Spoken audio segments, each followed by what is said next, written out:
আসসালামু আলাইকুম শিক্ষার্থীরা, তোমরা কেমন আছো? আশা করি সবাই আল্লাহর রহমতে ভালো আছো। শিক্ষার্থীরা, ফিরে এলাম সহজ পড়াতে। আজকে আমরা পড়ব তৃতীয় শ্রেণীর প্রাথমিক বিজ্ঞান বইয়ের পৃষ্ঠা 15 থেকে সারসংক্ষেপ। অর্থাৎ পূর্ববর্তী পৃষ্ঠাতে আমরা যা জেনেছি তা সংক্ষিপ্তভাবে হলো প্রাণীদেহের বিভিন্ন অঙ্গ প্রাণী তার নিজ প্রয়োজনে ব্যবহার করে। প্রাণীদেহের প্রতিটি অংশের কাজ ভিন্ন। এবার আমরা এখানে প্রাণীর বিভিন্ন অঙ্গের কাজ সম্পর্কে আরো কিছু জানি। অর্থাৎ এখানে আমরা প্রাণীর বিভিন্ন অঙ্গের কাজ আরো বিস্তারিতভাবে জানতে পারবো। আমরা এখানে থাকা বাঘের এই চিত্রটিকে খেয়াল করি। এখানে আমরা দেখতে পাচ্ছি বাঘের বিভিন্ন অঙ্গের কাজের উপরে ভিত্তি করে বিভিন্ন অঙ্গকে চিহ্নিত করা হয়েছে। বাঘের এই অঙ্গটি হলো চোখ। এই অঙ্গের সাহায্যে বাঘ সবকিছু দেখে থাকে। এই অঙ্গটি হলো কান। এই অঙ্গের মাধ্যমে বাঘ তার আশেপাশে সবকিছু শুনে থাকে। আবার এই অঙ্গটি হলো নাক।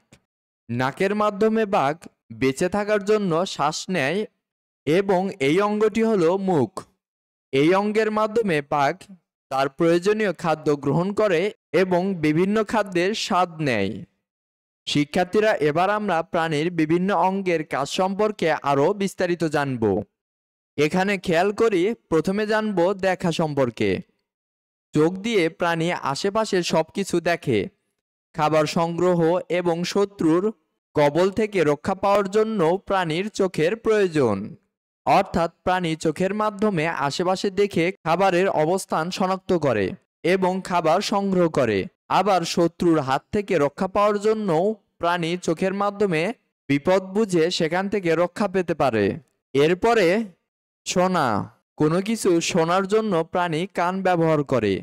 কোনো প্রাণী কানের মাধ্যমে আসন্ন বিপদ বুঝতে পারে। অর্থাৎ সাধারণত প্রাণী কানের মাধ্যমে তার আশেপাশে সবকিছু শুনে থাকে। তবে কখনো কখনো শত্রুর আক্রমণের শব্দ শুনে প্রাণী আসন্ন বিপদ সম্পর্কে বুঝতে পারে। এরপরে শ্বাসগ্রহণ, শ্বাস ত্যাগ করা এবং ঘ্রাণ নেওয়া। প্রাণী সাধারণত নাক দিয়ে শ্বাস গ্রহণ করে বেঁচে থাকে।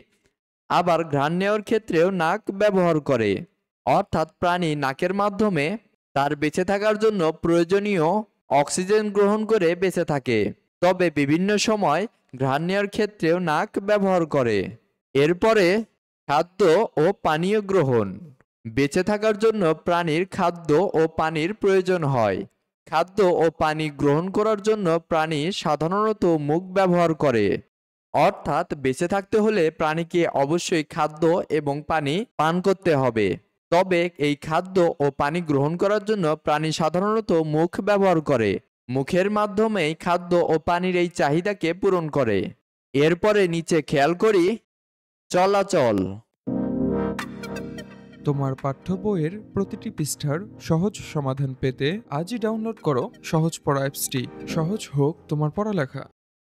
খাদ্য সংগ্রহ এবং নিজেকে রক্ষা করার জন্য প্রাণীকে চলাচল করতে হয়। এছাড়াও বিভিন্ন প্রয়োজনে প্রাণীকে এক জায়গা থেকে অন্য জায়গায় যেতে হয়। বিভিন্ন উপায়ে প্রাণী চলাচল করে থাকে। প্রাণীরা বিভিন্ন অঙ্গের মাধ্যমে চলাচল করে থাকে। কিছু প্রাণী আছে যেগুলো হাঁটা, দৌড়ানো ও লাফ দেওয়ার কাজে নিজেদের পা ব্যবহার করে। আবার প্রায় সব পাখি ডানা ব্যবহার করে ওড়ে। পানিতে সাঁতার কাটার জন্য মাছ তার পাখনা ব্যবহার করে। অর্থাৎ খাদ্য সংগ্রহ, নিজেকে রক্ষা করার জন্য প্রাণীকে অবশ্যই চলাচল করতে হয়। বিভিন্ন প্রাণী বিভিন্নভাবে চলাচল করে থাকে। যেসব প্রাণী ভূমিতে বসবাস করে এইসব প্রাণী সাধারণত পায়ের মাধ্যমে চলাচল করে থাকে। পায়ের মাধ্যমে তারা এক স্থান থেকে অন্য স্থানে হেঁটে যায়। দৌড়ায় বা কখনো প্রয়োজনে লাফ দেয়। আবার যেসব প্রাণী আকাশে উড়ে বেড়ায় সেসব প্রাণী এক স্থান থেকে অন্য স্থানে চলাচলের জন্য সাধারণত ডানা ব্যবহার করে থাকে। আবার যে সকল প্রাণী পানিতে বসবাস করে সে সকল প্রাণী পানিতে তার পাখনার সাহায্যে সাঁতার কেটে এক স্থান থেকে অন্য স্থানে চলাচল করে। আমরা যদি এখানে থাকা এই চিত্রটিকেও খেয়াল করি তাহলে দেখতে পাচ্ছি একটি ব্যাঙ পা ব্যবহার করে এক স্থান থেকে অন্য স্থানে লাফ দিচ্ছে। শিক্ষার্থীরা, আশা করি আমরা সবাই এই বিষয়গুলো ভালোভাবে বুঝতে পেরেছি। এখন এ পর্যন্তই, দেখা হবে পরবর্তী ভিডিওতে। সবাই ভালো থাকো, সুস্থ থাকো, আল্লাহ হাফেজ।